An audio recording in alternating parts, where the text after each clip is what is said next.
जादुई सोलर चूल्हा। एक गांव में रंगीला नाम का एक गरीब, मेहनती और ईमानदार नौजवान अकेले ही अपने घर में रहता था। वह जब बहुत छोटा था तभी उसके माता पिता का स्वर्गवास हो गया था।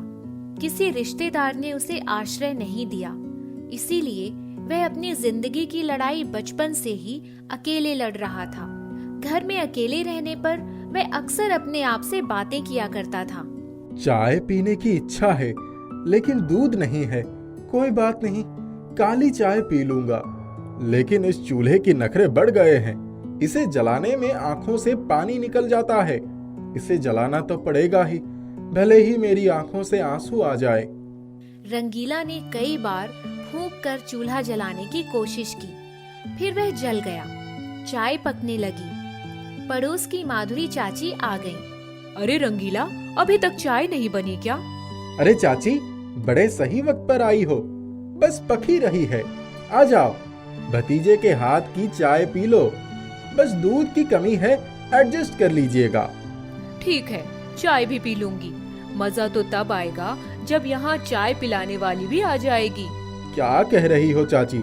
यहाँ खुद का ठिकाना नहीं है और आप मेंबर बढ़ाने की बात कर रही हो। गरीबी में पैर सिकोड़ के जीना पड़ता है। आप लोगों का सहारा पाकर बड़े हो गए, वरना ना जाने हमारा क्या होता। धीरे धीरे सब ठीक हो जाएगा। भगवान भले देर से सही लेकिन अच्छे लोगों की खबर जरूर लेते हैं। ब्याह कर ले, बहुरिया आ जाएगी, सब ठीक हो जाएगा। हमें भी नाते खिलाने का मन होता है। मेरे रिश्ते में एक सुंदर और कामकाजी लड़की है, तू देख ले। अगर पसंद आ जाए तो साथ फेरे कर ले। चाची, और जरा मैं सब व्यवस्था कर लूं, इसके बाद आप लोगों का आशीर्वाद लेकर शादी भी कर लूंगा। कुछ दिन बीत गए। जंगल में ठेकेदारों का राज चलने लगा। एक दिन रंगीला लकड़ी काटने के लिए जंगल में पहुंचा तो ठेकेदार के आदमी ने उसे लकड़ी काटने से रोक दिया। देखो, यहाँ के पेड़ों और लकड़ियों का ठेका हमारे ठेकेदार वीर सिंह जी का है। तुम यहाँ लकड़ी नहीं काट सकते। अरे भैया, हमको थोड़ी सी लकड़ी काटनी है, चूल्हा जलाने के लिए, कोई व्यापार नहीं करना है। हम यह सब नहीं जानते। हमें जो आदेश मिला है वही हम कर रहे हैं। हम अन्य किसी को लकड़ी काटने नहीं देंगे। रंगीला मायूस होकर वहाँ से जैसे ही मुड़ा, उसने देखा कि ठेकेदार का एक आदमी पेड़ की डाल से फिसलकर जमीन पर गिर रहा था। रंगीला ने आगे बढ़कर दौड़कर उसे संभाल लिया, वरना उसे बहुत चोट लगती। भैया, ठीक हो ना? भैया, आप देवता बनके आ गए और हमें बचा लिए, वरना आज हम अस्पताल पहुंच जाते। भैया, हम एक दूसरे के काम नहीं आएंगे तो कौन आएगा? कभी हमें कोई बचाता है, कभी हम किसी को बचाते हैं। इसी तरह दुनिया चल रही है। भैया, भगवान आपका भला करे। आप आदमी बड़े नेक हो। काट लो और लकड़ियाँ लेकर जाओ। नहीं दोस्त, मैं तुम्हारे हुक्म अदायगी के बीच नहीं आना चाहता। यहाँ से लकड़ी ना सही, दुआ लेकर जा रहा हूँ। रंगीला मन में कुछ सोचते सोचते चला जा रहा था। रास्ते में उसे एक व्यापारी मनसुख लाल मिला।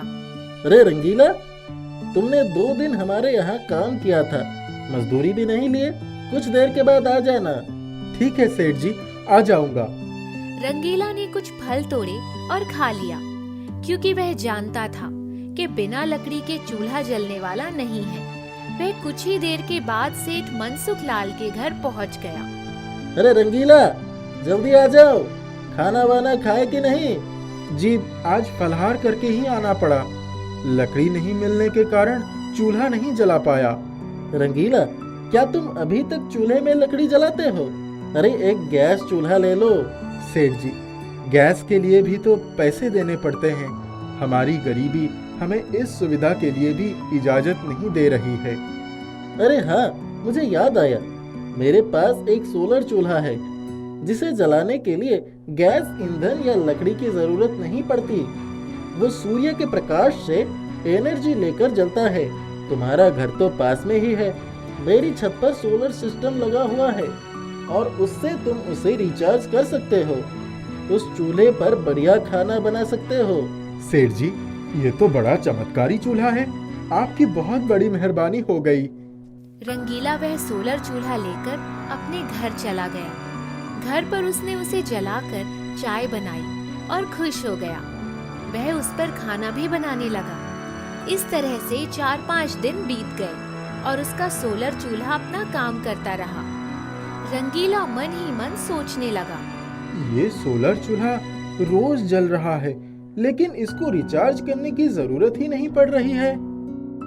आओ चाची, बैठो, चूल्हे का कमाल देखो, जादुई ढंग से जलते ही जा रहा है। मेरी इच्छा थी कि आपको चाय पिलाता, लेकिन चाय पत्ती और दूध दोनों नहीं है। इतना कहते ही रंगीला के सामने डिब्बे में भरी हुई चीनी, चाय पत्ती और टोप में भरा हुआ दूध आ गया। अरे, ये सारी वस्तुएं कहां से आ गई? हे भगवान, कृपा निधान, आपकी ये कैसी माया है। इस गरीब ने बिना मांगे ही इतना कुछ पाया है। अरे बेटा, ये जादूगिरी कब सीख लिए? चाची, मैं कोई जादू नहीं जानता। मुझे खुद आश्चर्य हो रहा है कि ये सब कैसे हो गया। रंगीला ने बढ़िया चाय बनाई, खुद पिया और चाची को भी पिलाकर चमत्कार के बारे में सोचने लगा। बेटा, तुम्हारे चाचा की तबीयत खराब है। यहाँ के डॉक्टर ने कहा है शहर में बड़े अस्पताल में इलाज करवाओ। इतना पैसा भी तो होना चाहिए। चाची, अगर मेरा बस चलता तो मैं चाचा का इलाज बड़े से बड़े अस्पताल में करवाता, लेकिन गरीबी ने मेरे हाथ बांध दिए हैं। मेरे मन में एक विचार आया है। मैं अपने बाजार के नुक्कड़ पर एक छोटी सी समोसा, पकोड़ा और चाय की दुकान खोलना चाहता हूँ। उस कमाई से जो पैसे आएंगे वही चाचा के इलाज में काम आएंगे। यही एक चिंता है कि सामान और पैसा नहीं है। बिटवा, तुम दुकान खोलो, भगवान ही रास्ता दिखाएंगे। देखो तुम्हारे पास कितने पैसे हैं। रंगीला अपने बक्से की तरफ बढ़ा और उसे खोल दिया। अरे बाप रे, ये रुपयों की गड्डी कहाँ से आ गई? इतना अधिक रुपया! चाची, मैं पागल हो जाऊंगा। यहाँ सब जादू चल रहा है। बेटा, ऊपर वाला मदद कर रहा है। अब रास्ता साफ है, आगे बढ़ते जाओ। रंगीला ने रुपयों की मदद से अपनी दुकान शुरू की। समोसा, पकोड़े और चाय बनाने लगा। जादुई चूल्हा अपना कमाल दिखाने लगा। उसके चमत्कार से सब कुछ फटाफट होने लगा। हे भगवान, ये सब कैसे हो रहा है? मेरी समझ में तो कुछ भी नहीं आ रहा है। जादुई सोलर चूल्हे से आवाज आई, रंगीला, तुम एक नेक आदमी हो। तुम्हारी नेकी ही तुम्हें आगे लेकर जाएगी। चूल्हे के चमत्कार से समोसा, पकोड़ा की भरमार हो गई। स्वादिष्ट चाय भी बनने लगी। ग्राहकों की धूम मचने लगी। अच्छी कमाई होने लगी। रंगीला ने चाचा का इलाज भी शुरू कर दिया। कुछ दिन के बाद चाचा पूरी तरह से ठीक हो गए। चाची ने रंगीला का विवाह उसी सुंदर लड़की से करवा दिया।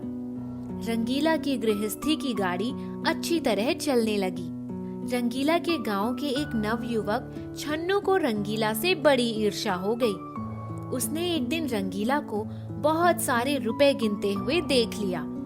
वह एक दिन आधी रात को रंगीला की दुकान के पास पहुंच गया। उसने दुकान में आग लगा दी और भागकर घर चला गया। दूसरे दिन छन्नू सवेरे सवेरे रंगीला की दुकान की हालत देखने पहुंच गया। वहां की हालत देखकर वह अवाक रह गया। रंगीला की दुकान का बाल भी बांका नहीं हुआ और दूसरी तरफ उसकी पूरी दुकान जलकर खाक हो गई। अरे, मैं बर्बाद हो गया, मर गया, कुछ भी नहीं बचा, सब चला गया। अरे छन्नू भाई, यह सब कैसे हुआ? रात में रंगीला को मैंने दुकान के पास देखा था। ऐसा लगता है उसी ने यह कारनामा किया है। एक लकड़ी में कपड़ा बांधकर उसे जलाकर तुमने ही तो रंगीला की दुकान पर फेंका था। मैंने साफ साफ देखा था। अब कहो, कारनामा किसने किया? हाँ, भगवान का सबसे बड़ा कारनामा मानूंगा। उन्होंने दूसरे के लिए गड्ढा खोदने वाले को उसी गड्ढे में गिरा दिया। जैसी करनी वैसी भरनी। जादुई तारे। रानी की मम्मी प्रतिमा और पापा किशोर के झगड़े के बाद पापा नाराज होकर कहीं चले गए थे। लगभग 6 महीने बीत गए थे। पर पापा का कहीं पता नहीं था। मम्मी, पापा कब आएंगे? मैं क्या जानूं, जब आना होगा तो आ जाएंगे। तुम जाकर पढ़ाई करो। माँ, मुझे पापा की बहुत याद आती है। मुझे भी। पापा मुझे साइंस और मैथ्स पढ़ाते थे। इस साल मेरा 10वीं का बोर्ड का एग्जाम है। उनके जाने के बाद मेरी क्लास परफॉर्मेंस बहुत नीचे गिर गई है। मेरी क्लास में सब बच्चे मेरा मजाक उड़ाते हैं।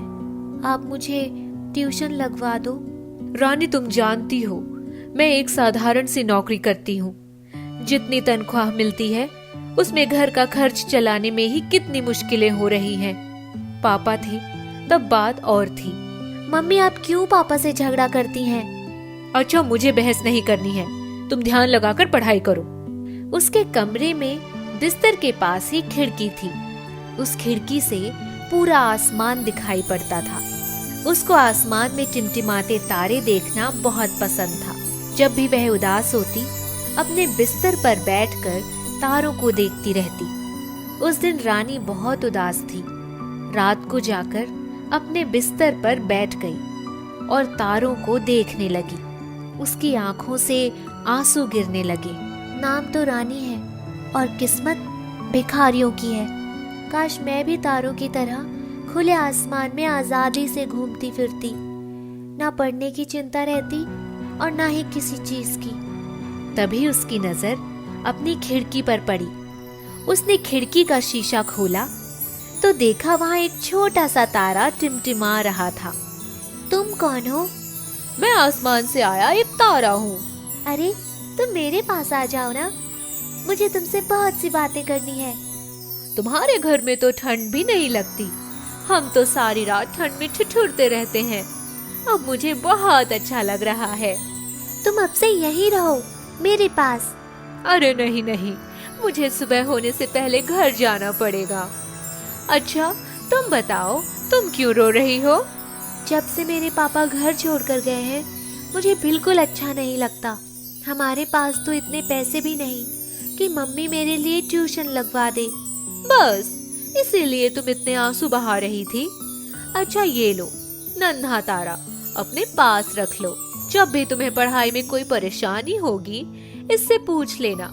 ये तुम्हारी सारी समस्याएं चुटकी बजाते ही हल कर देगा।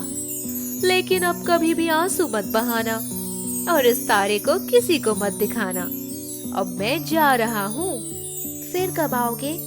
और ये नन्हा तारा हमेशा मेरे साथ रहेगा ना?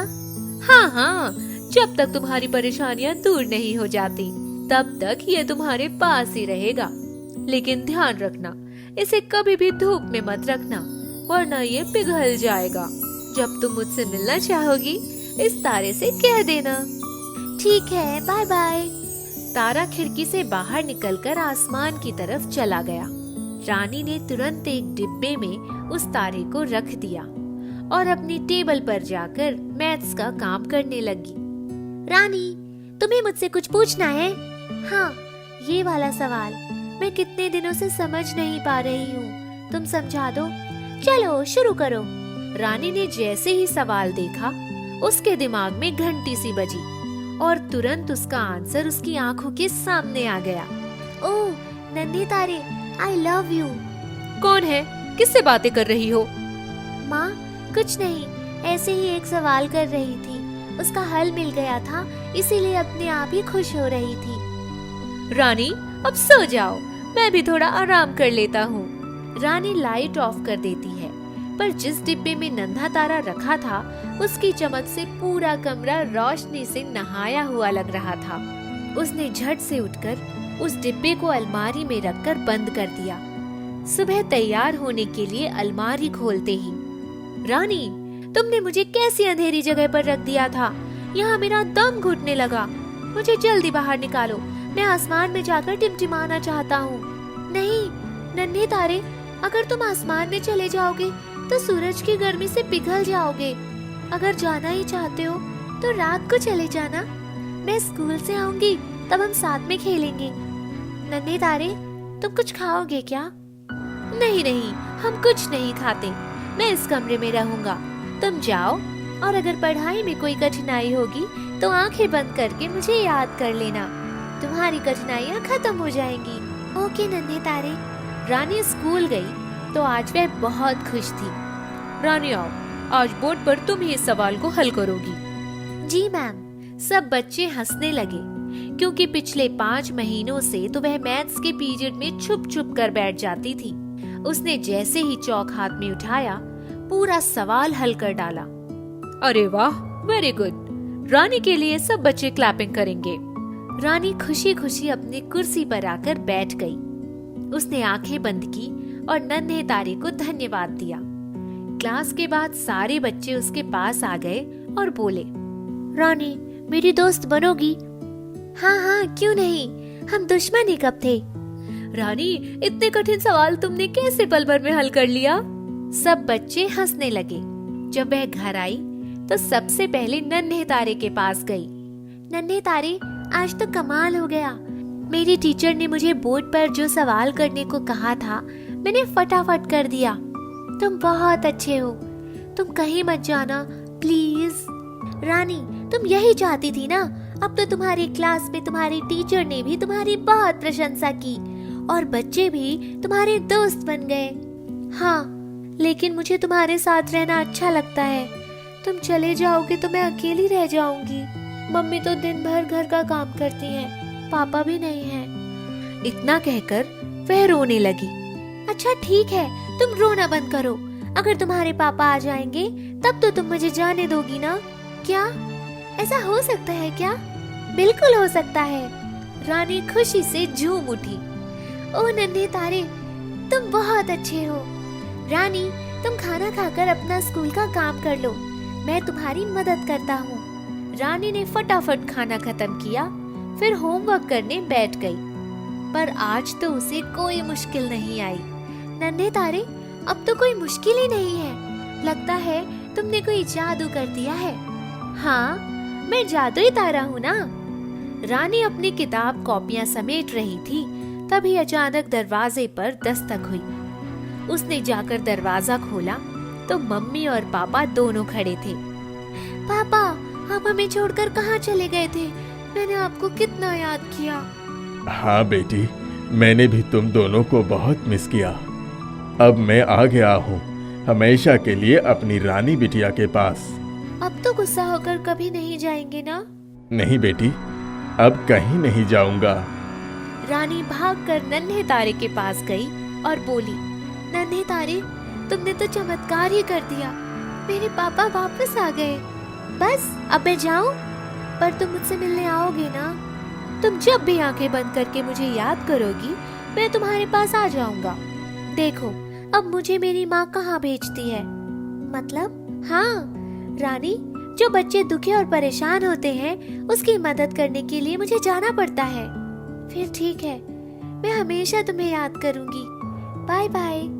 रानी की सारी परेशानियों को खत्म करके जादुई तारा पल भर में ही आसमान में लुप्त हो गया।